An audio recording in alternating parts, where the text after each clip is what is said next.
This is a rabbit box. Notice I'm using old barn wood, aged wood. You don't want to use fresh lumber for a rabbit box or you just won't catch a rabbit. In fact, use waste lumber. This is waste lumber. It's cracked. It's got busted places in it. You can see here, it's no good for anything at all other than what we're using it for, and that is to catch a rabbit. Let me show you how this works. This is the pendulum point right here. I have a hole in the top. The food will go back into this section here. Yes, you can buy wire cages, but they don't work as good as these. These work so much better. This hole engages the trigger, and I'll show that to you in just a moment. But you put the food back here in this section here. The rabbit enters into here, and a door comes down through this slot. This is very simple. It doesn't need to be fancy. It's going to be something that you'll use for a period of time, and you may even only use it once, because if certain animals get in it instead of a rabbit, you got to throw it away, because a rabbit won't go in it after a skunk's been in it or after certain other types of animals have been in it. You just might as well just throw it away. So don't waste any money on any material that is any good. Now, notice the size of this. This is a perfect size for a rabbit box. Other than the lumber, I have a few sticks here that I've utilized in the process, and some scrap copper wire, things that you probably have in your possession at home. And I always set the trigger so that it is very, very much a hair trigger. Okay, I want it to be a hair trigger. I don't want it to be easily tripped, but yet at the same time I want it to be easily tripped. So as you can see right there, we have the trap. It's set. Notice how quick it was. It's a two-piece trap. You hold this in your hand and carry it through the woods. If you bend any of this, you just bend it back into place. You're good to go. Okay, now you don't want this to get stuck going down. So the only part that I sand is usually the door. And when they go back in here, this piece here, the trigger, goes almost all the way to the bottom, has a little notch in it. This hole that I drill it in an angle like this, so it creates like a sharp edge on this side for the trigger to hold on to. That way when it holds on, and then when the rabbit hits it, trying to get to the food, it barely needs to touch it. Barely needs to touch it. And when it does, it disengages it, and then the rabbit's inside the box. It's not going to smother. There's a hole here for air. This here, it may chew on the bottom of it, may ruin it, who cares, doesn't matter, but it can't get out. Notice this, it cannot get out. And then the key to a good rabbit box is how well you take care of your responsibilities. And that means always go and check on your rabbit box every day. Never let them go unattended for more than a day. Why? Because if you have a rabbit in here and you don't get it out, you don't want it just to starve. You want it to actually be caught, but not starve. And it's cruel to actually catch one and just leave it in there to starve. So again, this is just a hair trigger. It doesn't take any effort at all to disengage that trigger, and the rabbit is caught. This is an old-fashioned rabbit box. You'll pay 50, 60 bucks for one of the metal wire ones, and then they're open on the sides. The food is exposed. Other animals can see it, smell it better, what have you. Rabbits like to go up inside of a hole.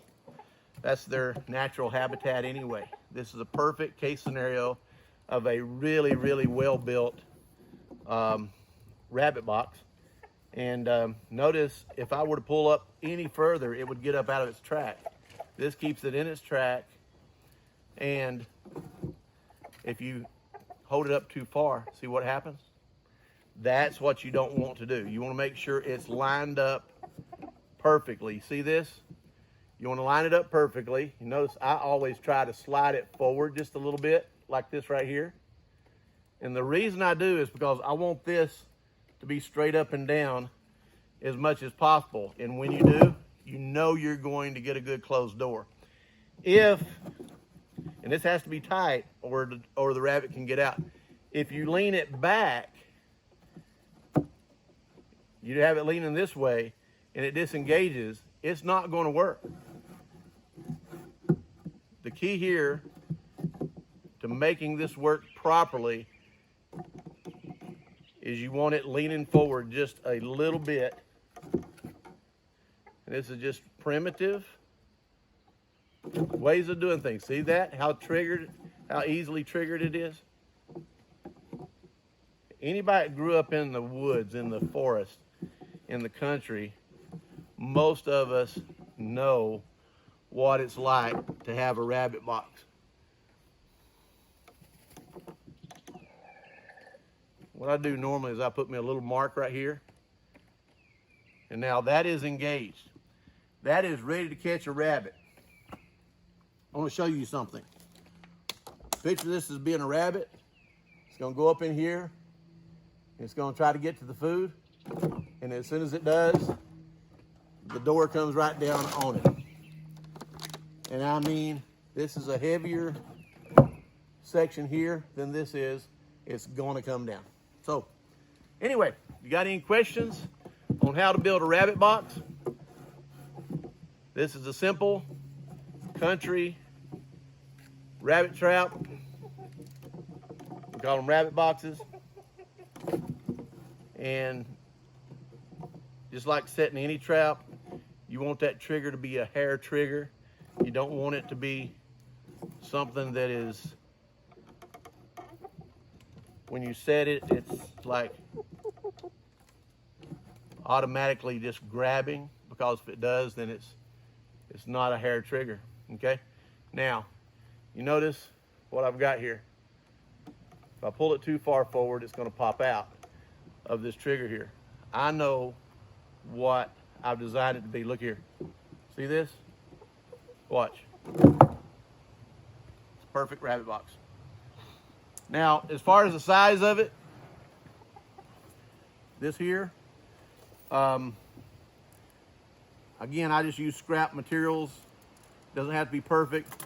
The hole going in is going to be about 7 inches by 9 inches, okay? And I've made it about 28, 29 inches deep, okay? This pendulum point right here is more back this way than it is this way, which is supposed to be. You want the weight on this end. I use dry sticks for this, not green, because you don't want them bending. These are sticks that I have dried out for a while. These are old hemlock boards, old maple sticks, and this here is your mechanism, okay? So how much does it cost to make one of these? If you use scrap materials like I did, it didn't cost anything.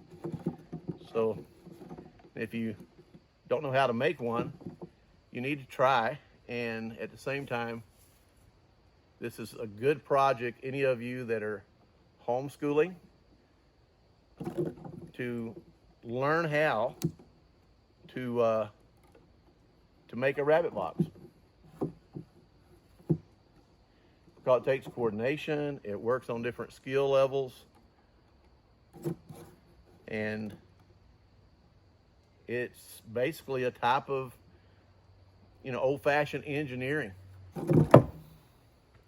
Catch a rabbit, and the child can turn that rabbit into a pet, or like some of us, we enjoy a good rabbit meal, okay? So, and wild rabbit is some of the best food there is that you can imagine. And there we go.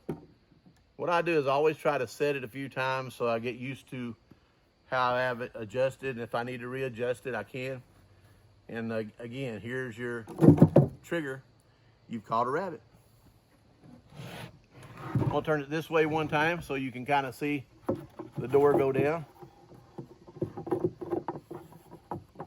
Notice how I have it hanging in the middle of the,